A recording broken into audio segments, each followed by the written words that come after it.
less is more. I encourage people to stop chasing the buck and chase the quality in your life. It's good you'll have $10 million and a heart attack. I'd rather have $1 million in my health. You follow what I'm saying? I want to have a successful business, 100%. But at the same time, I was like, I want the big business, that is making a lot of money so I can have this grand lifestyle. Yeah, but you see, there's a question I ask you. How much do you need? If you amass $10 million and you can't live on $10 million, there's something wrong with you. There's a lot of conversation now that this might not be the right environment for the new generation. There's a lot of division. There's a lot of things, right? That's a very disheartening statement, an observation just made. Truth driven, by the way. So what are we going to do about it is the question. How about we stop doing business the way we did and start reinstilling some credibility in institutions and a way of life that we once embraced? People in this country need to learn how to relax. You hear me? Stop being triggered. Take a deep breath. Hey guys, and welcome to Content is Profit. Today we have a very special episode. We brought in one of our customers here in the studio. We've been helping produce his show for quite a while now, and every time he comes into the studio, he comes with incredible energy, passion about his specific topic. And you get to know this person in just 1 second, but he has an incredible background, not only as a law enforcement officer, but also as a business owner with one of the top elite security firms in the world. And he has been present in very crazy events that, led to his very unique point of view and how he now puts it out to the world unapologetically.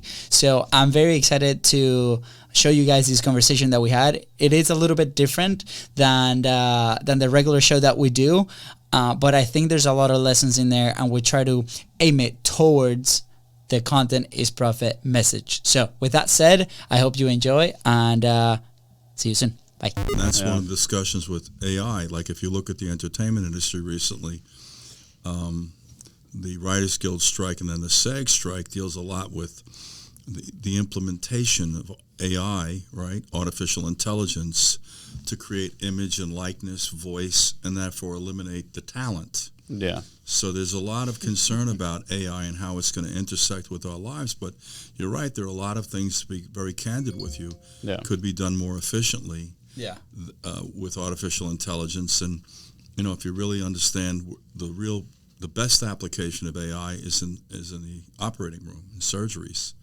The exact, precise manner in which they can carry out procedures is going to be elevated. I don't know if that'll necessarily translate to the elimination of personnel, but I will tell you it's going to be a major aid in treating us.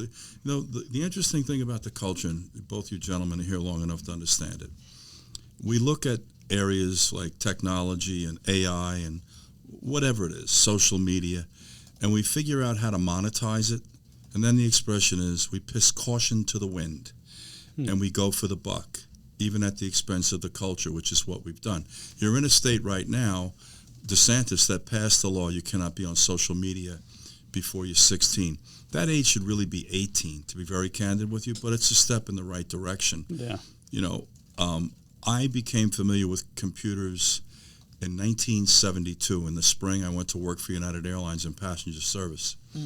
All that we were used to do is to generate information that would, help the passenger.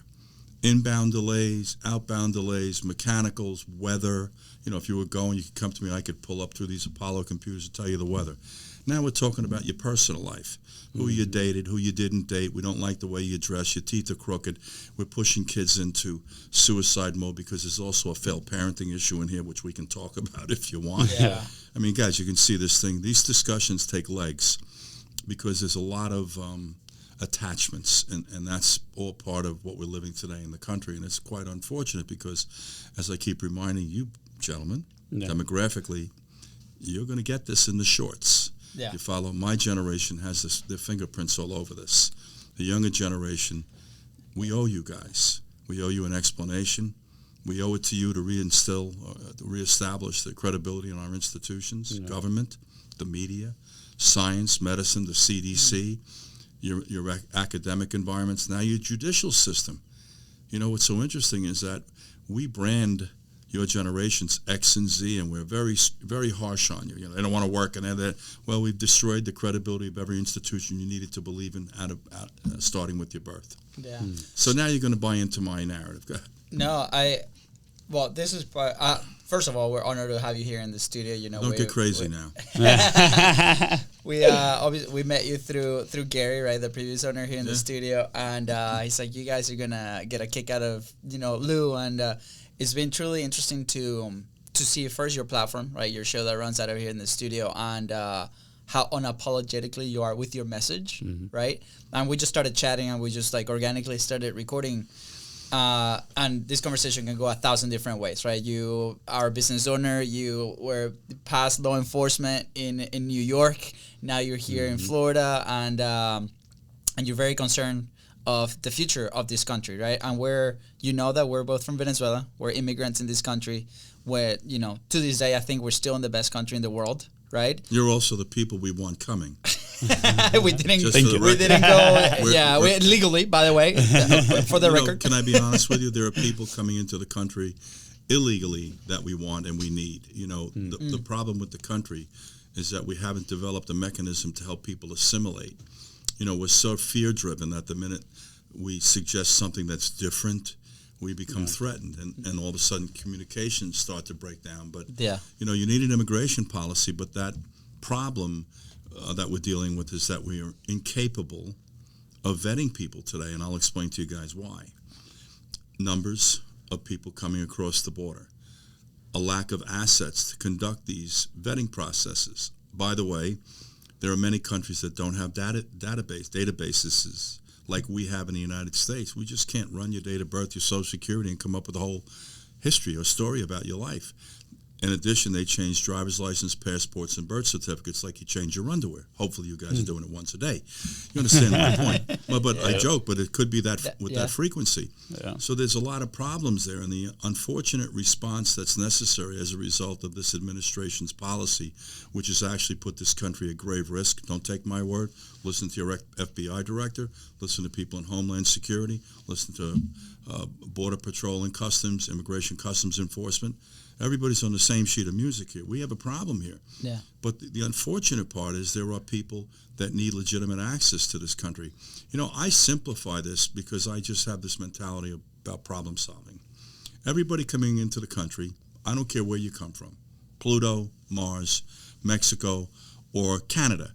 We want your DNA and we want your fingerprints. So it'd be easier for us to account if you get involved in nefarious activity, number one.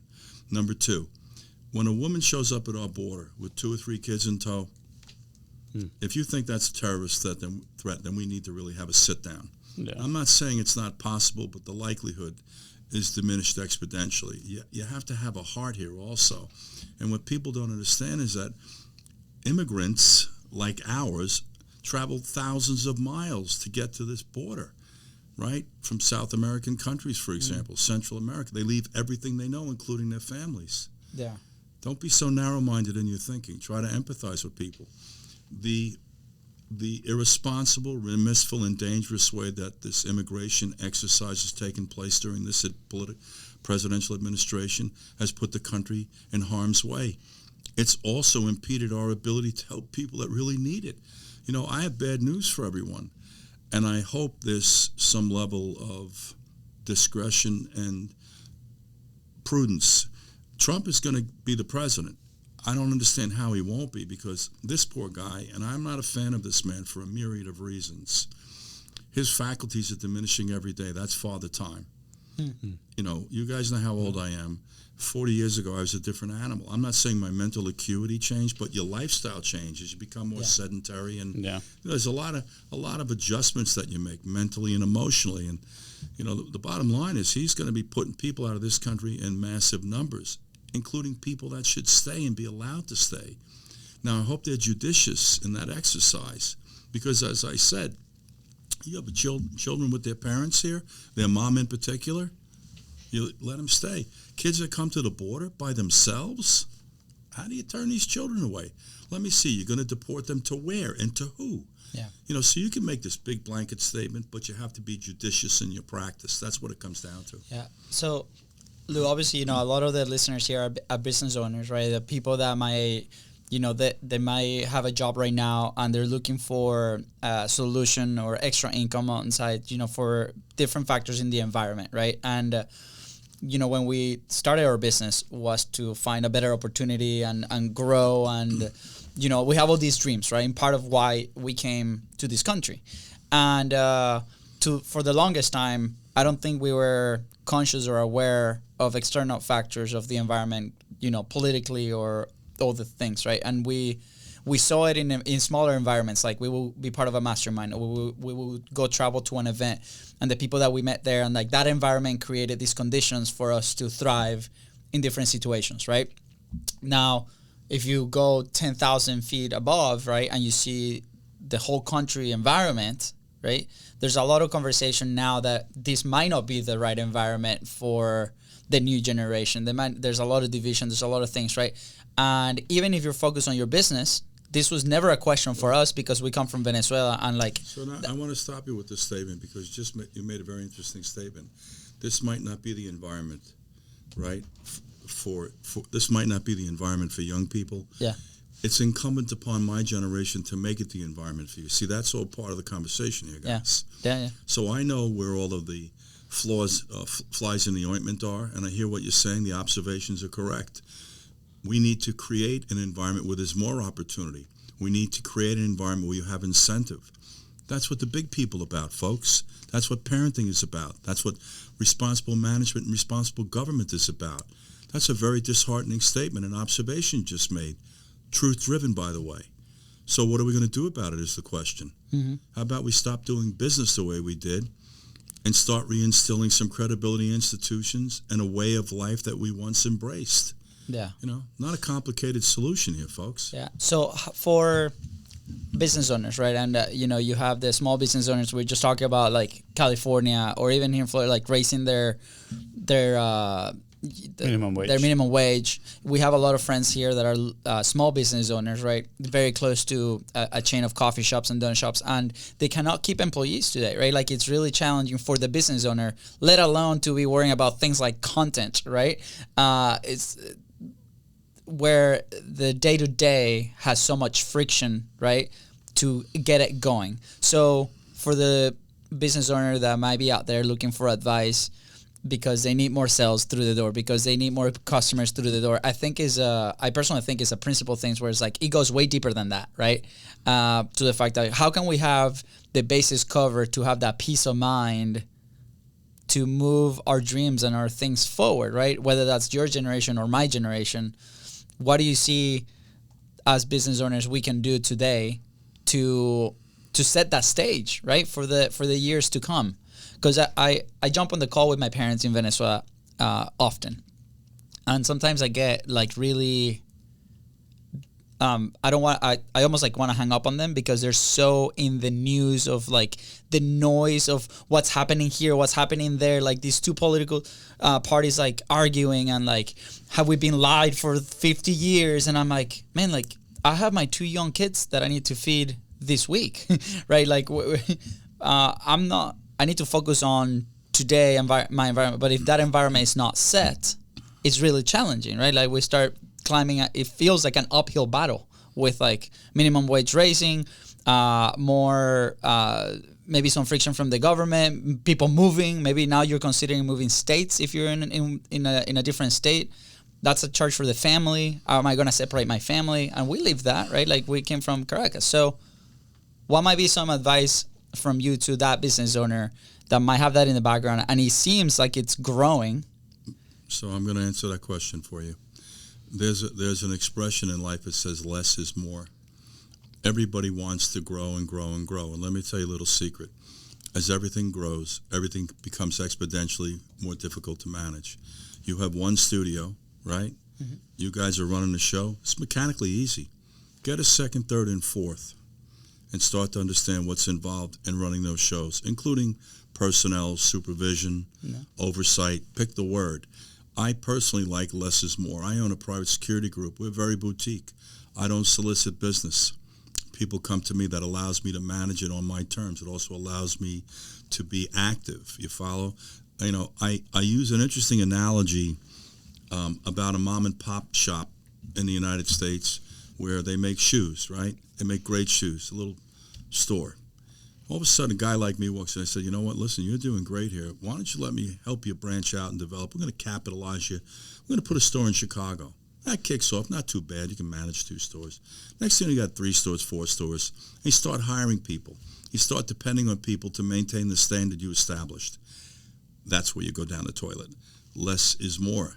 I encourage people to stop chasing the buck, right?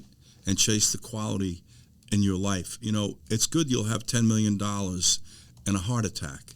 I'd rather have $1 million in my health. You follow what I'm saying? Yeah. And everybody out there in this country is preoccupied with chasing the almighty dollar.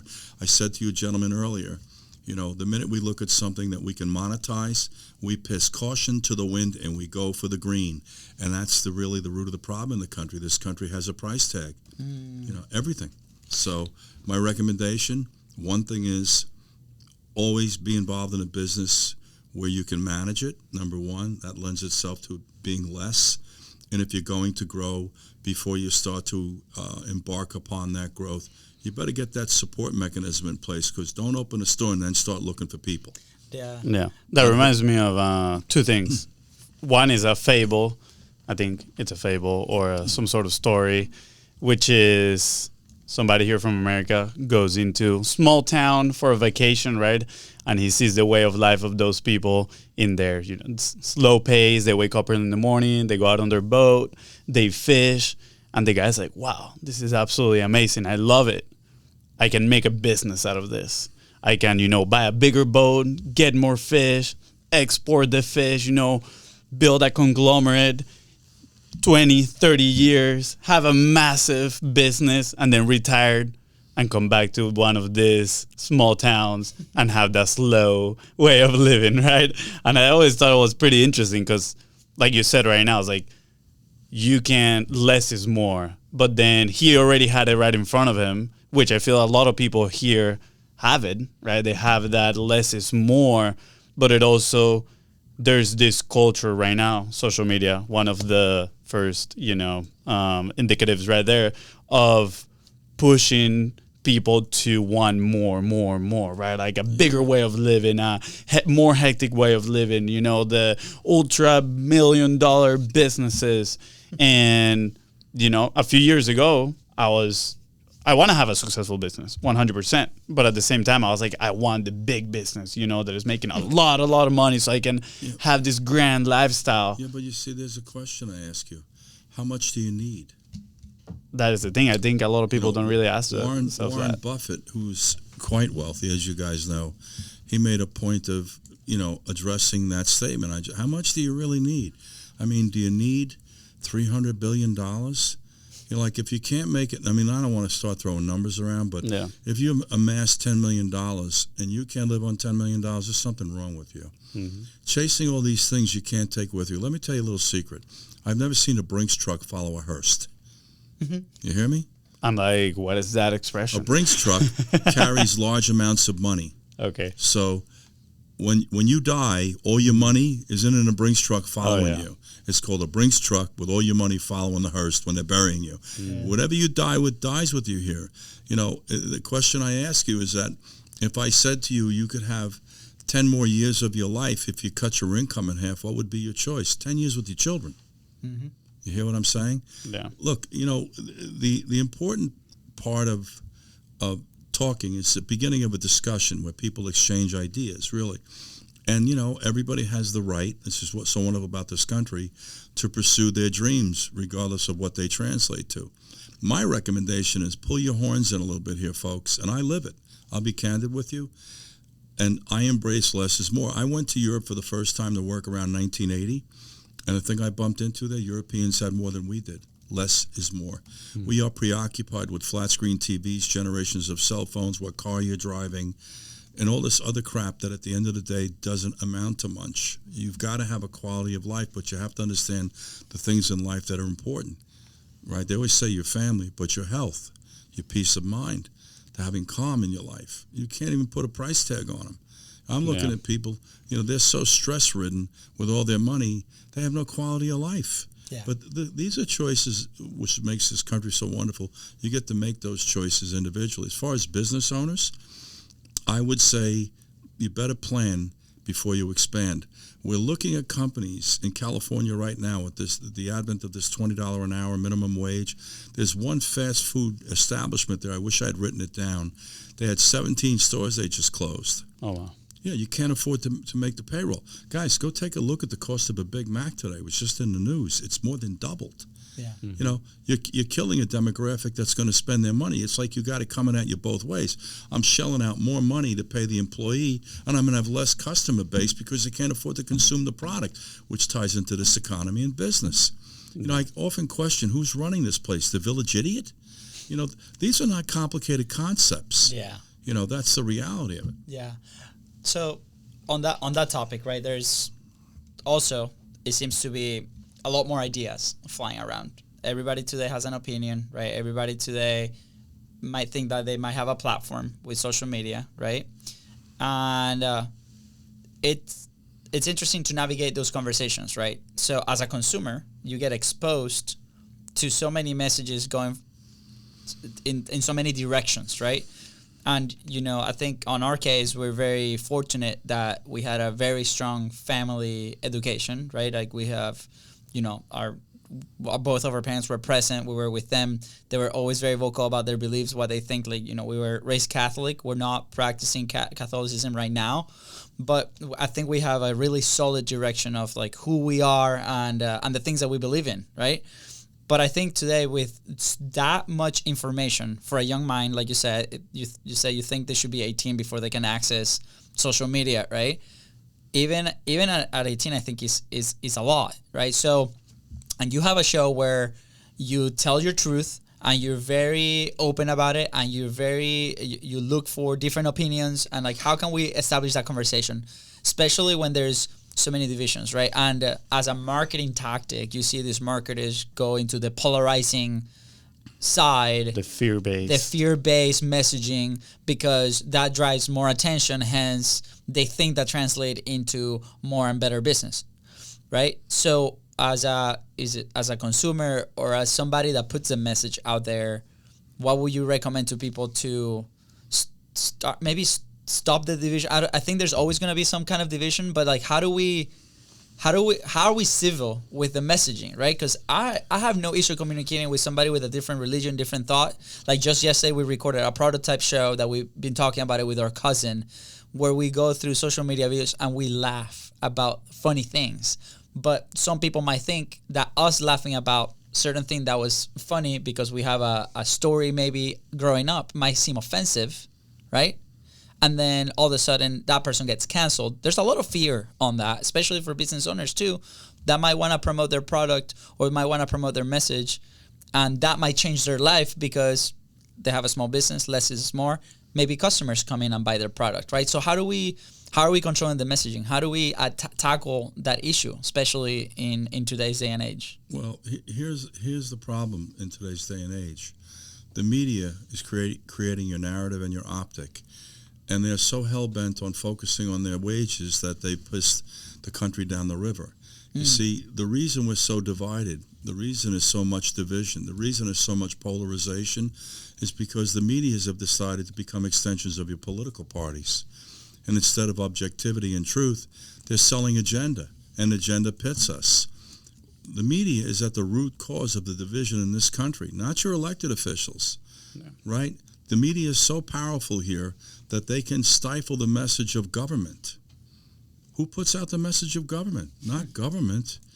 You can have all the spokespersons you want. If the media doesn't want to pick it up and run with it, you just take a look at what's going on right now at this border. Mm-hmm. The only media outlet that covers the activity at the border is Fox. MSNBC and CNN don't deploy journalists to cover the border. What's going on in Hukumba, San Ysidro, what went on through the 1,000-mile border of Texas, or what I call unmonitored sectors of the border, which went on. Guys, let me tell you, this is a very grave problem we're dealing with. But the first thing is we need to instill some form of oversight with our media, and you have to be careful that you don't intersect with the First Amendment. You know, the First Amendment doesn't allow you to run into a movie theater and yell fire. The First Amendment shouldn't allow you to pit with knowingly promote lies and misinformation to drive a political agenda. What's going on here? And no one seems to have the chops to go up and challenge them. I don't mind I talk about it all the time. I look at this guy, Sean Hannity, $45 million a year. You think he cares what he says? All he wants to do is keep his viewers, his sponsors, right? And his salary. And here's the deal. It's not even that what he's saying isn't accurate or true. In life, you learn it's not what you say, but how you say it. And that we've just abandoned all of our standards in journalism today. And that's the root of this problem.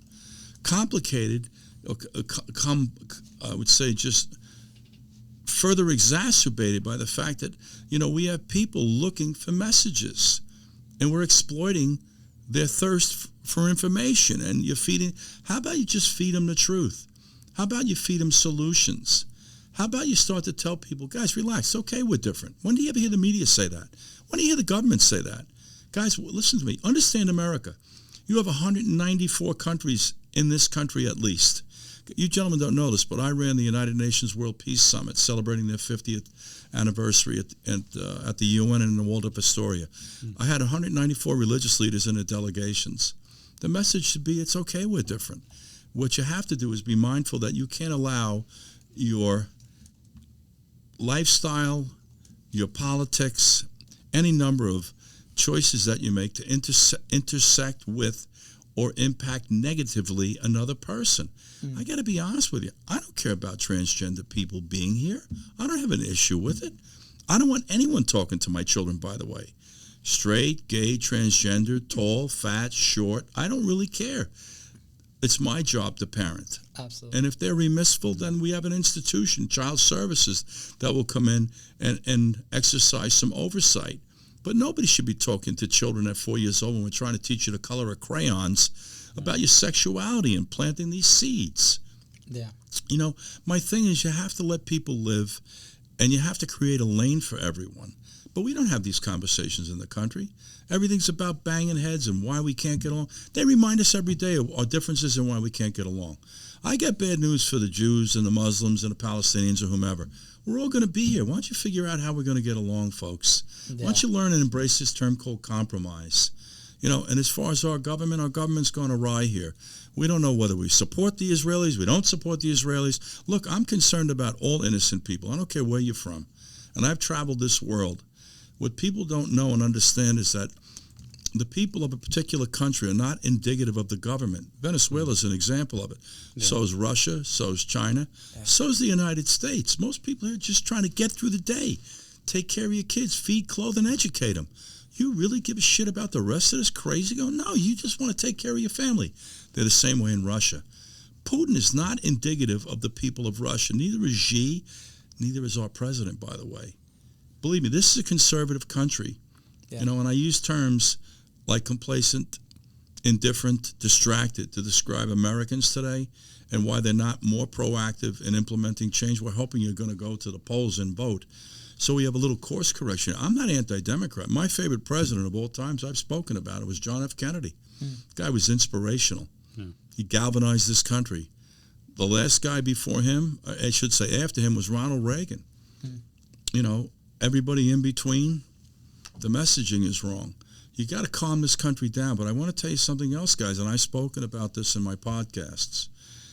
The population, we have no idea what the population of this country is, just so you understand. By the way, we have no idea how many guns are in our country. By the way, we have no idea how many people illegally crossed that border in the past 3.5 years. That's something.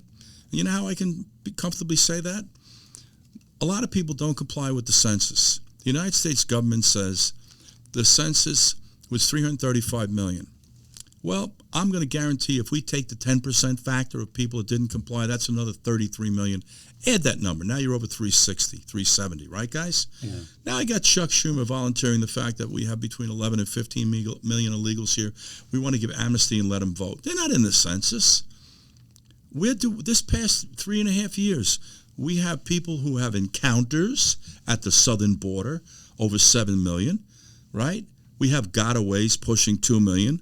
And then, guys, pay attention. We have unmonitored sectors of our border.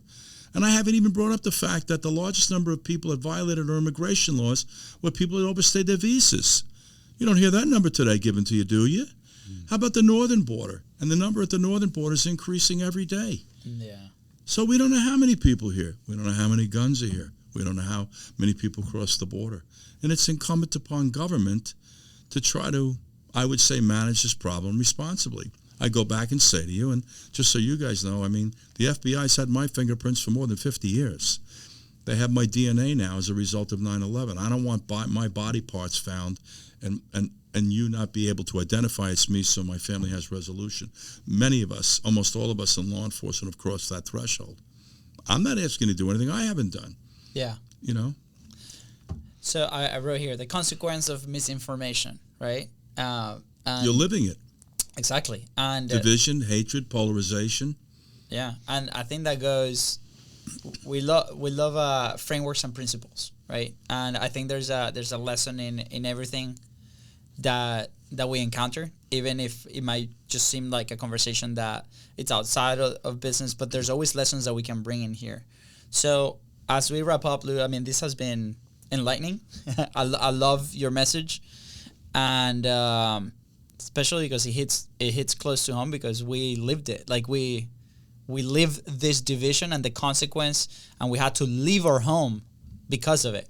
Inside of our own home, our grandmother was a big Chavez, supporter, and the rest of the family was not. And we were living in the same house. And I wrote here, embracing compromise. And how do we get there, right? And inside of our house, we had these rules where the rule was we don't talk politics, right? And that, inside of our house, it made it livable. But that's not the solution. You have to correct. You have to tell people it's okay. We're not of the same opinion, but you have to maintain your civility and respect. You see, you can't avoid the fact that we're not going to agree. What we've lost today is civility and respect in our conversations. Your grandmother doesn't have to. See, I warn everybody, never invalidate the feelings of people that don't agree with you. Correct. You see my point? But you should not have to avoid the politics. You have to kind of pursue the truth, and you have to temper the discussion. So here's the second part to this, right? Like, so what that led to was our dad not talking to her grandma for years inside of the same house. Is that his mother? Is that my mom's mother? It's mother-in-law. Mother-in-law. Okay. For years, to the point that in the same room they would not speak to each other, and it took a big event in our household where me being a crazy young idiot, I grabbed a car with no permit and drove it and crashed with 7 others. Everybody was okay. No, nothing. But obviously big problem. And that event that was massive caused them to talk again. So, if you extrapolate this, do we really need such a big, what big event should happen to then people in America start having these conversations and going back to being rational human beings and respecting each other, right? I hope we don't need a big event, right? That was traumatic for the family in that moment. It was traumatic for me, but at the end of the day, on the other side, family became closer, right? Do we need a big dramatic event, right? Like for a lot of business owners in their journey of entrepreneurship, there's often something like that happens that triggers change. Well, what the country needs, unfortunately, is a dramatic event.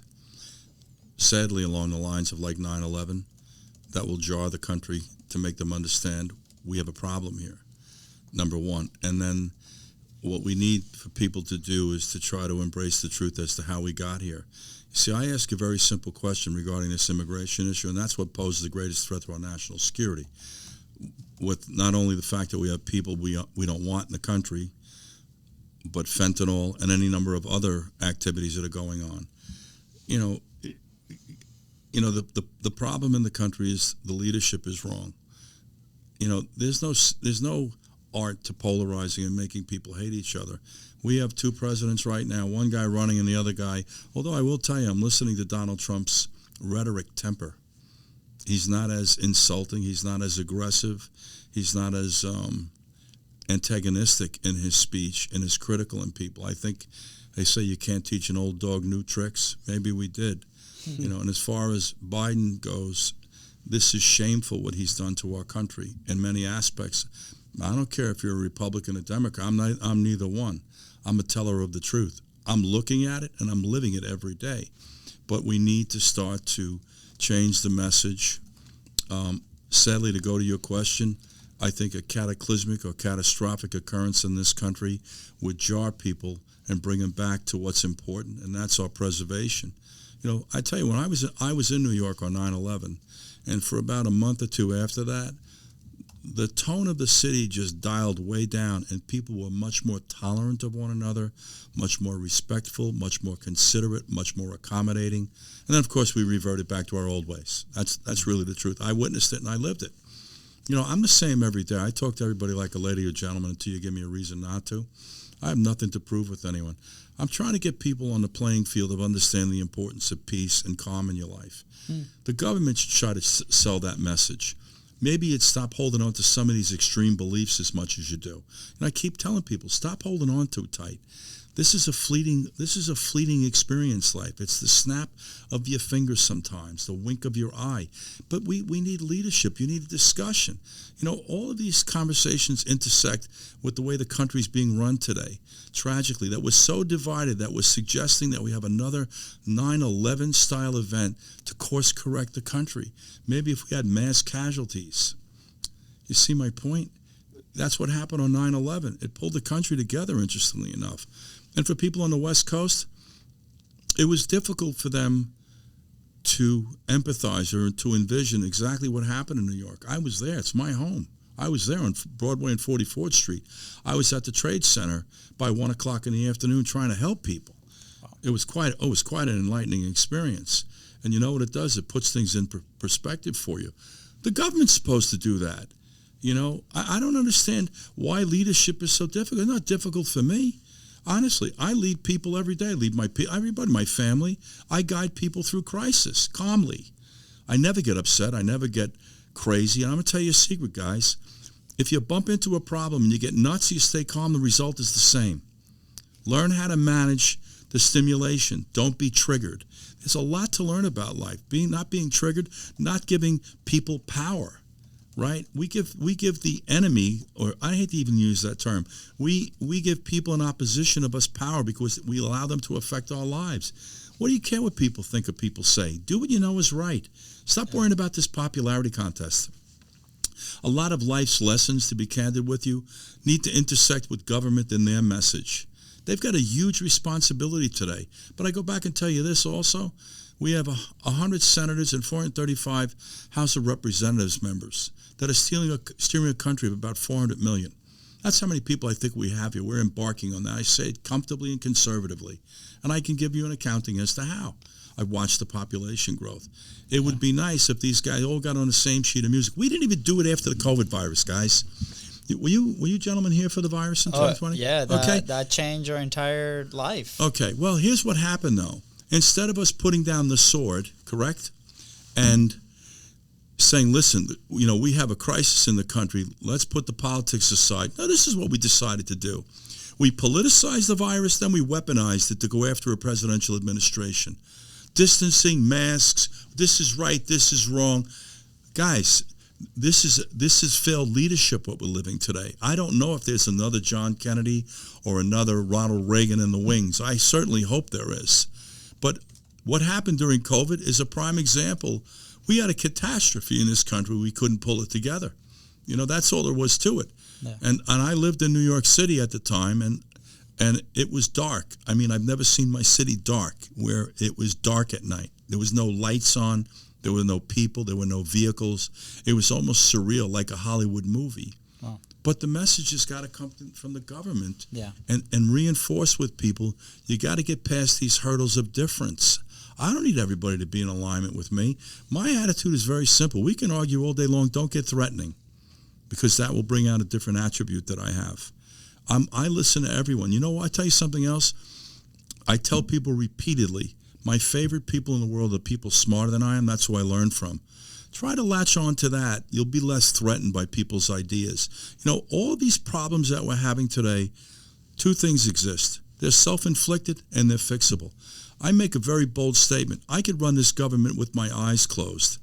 People say, what would you do first? I'd have one set of rules for everybody. I don't care about what your political party is. You cross a particular boundary, you've got to have accountability. We don't have it. We have a lot of excuses why your bad behavior was okay. You have to establish boundaries. You have to establish accountability and then consequences. That's what this is about. But one set of rules. That would pull into alignment all these knuckleheads in Washington that pose as your representatives and our presidents.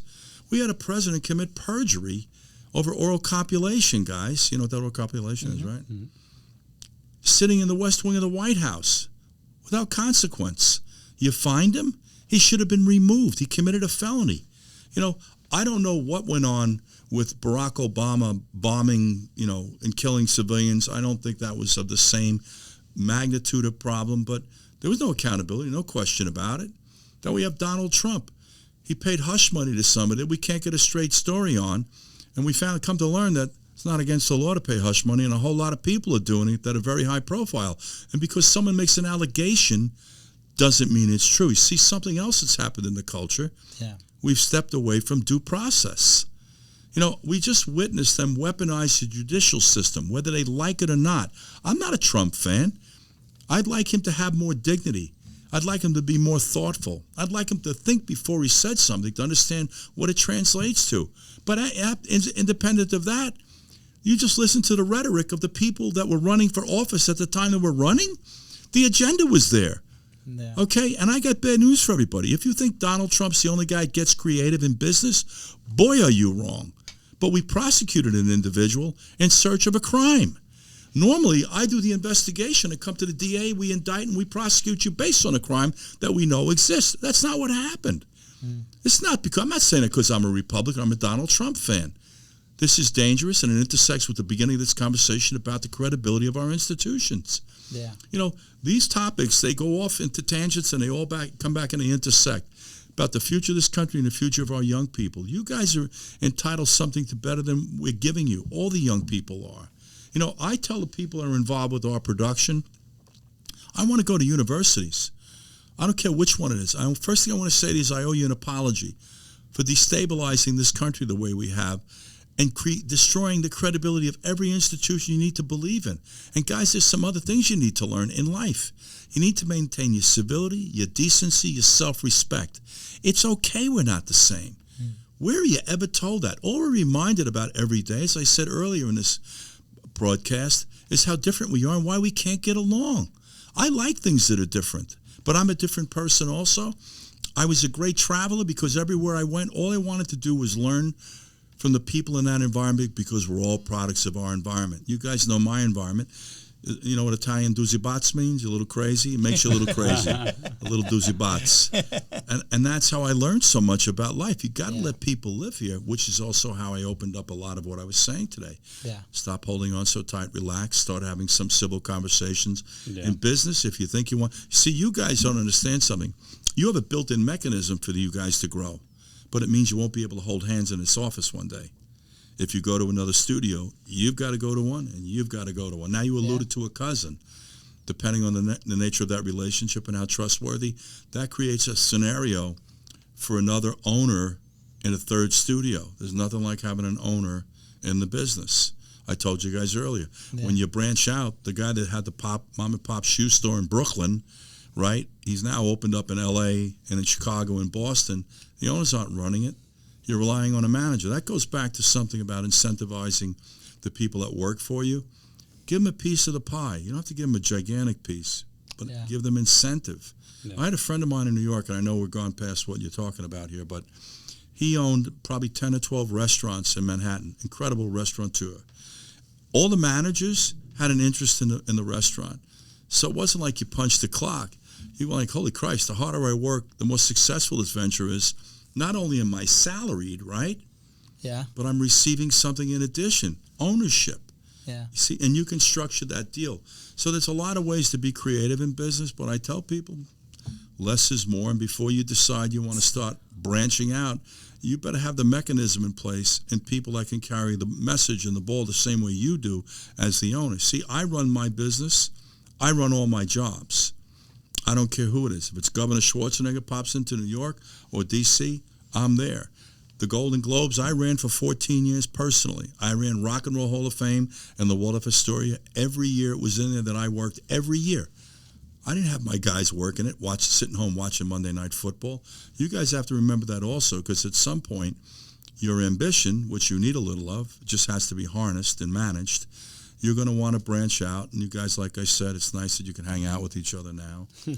But understand the reality of growth. For you, you're going to have to separate, continue to communicate, right, with each other, and maybe open up. And it's a hypothetical, another studio. You see my point? And then you have a cousin. And then when I say to you after that, if you don't have someone as strong as the three of you are, you better take a good look, because you're about to open up Pandora's box. That's the problem. So, Lou, this has been super exciting. Long time coming. Thank you for coming here into the studio and share your amazing, truthful, and honest thoughts. You know, I think a lot of people are lacking that in publishing today in general. And I took a lot of lessons, man. Took a lot of notes in here. We're going to process this episode also for me to kind of rethink, you know, especially in the environment that we currently live, and continue to move forward. So, Fonzie, is there anything else you want to share? I'm just first grateful for you being here. I really appreciate it. I love the passion with which you share your message as well. I think is contagious. And you know, I like to tell everybody, people in this country need to learn how to relax. You hear me? Learn how to relax. Yeah. Stop being triggered. Take a deep breath. Don't get over invested in something. You know what I mean? Just and I tell you guys too, you're young guys, you're full of energy. The expression is piss and vinegar.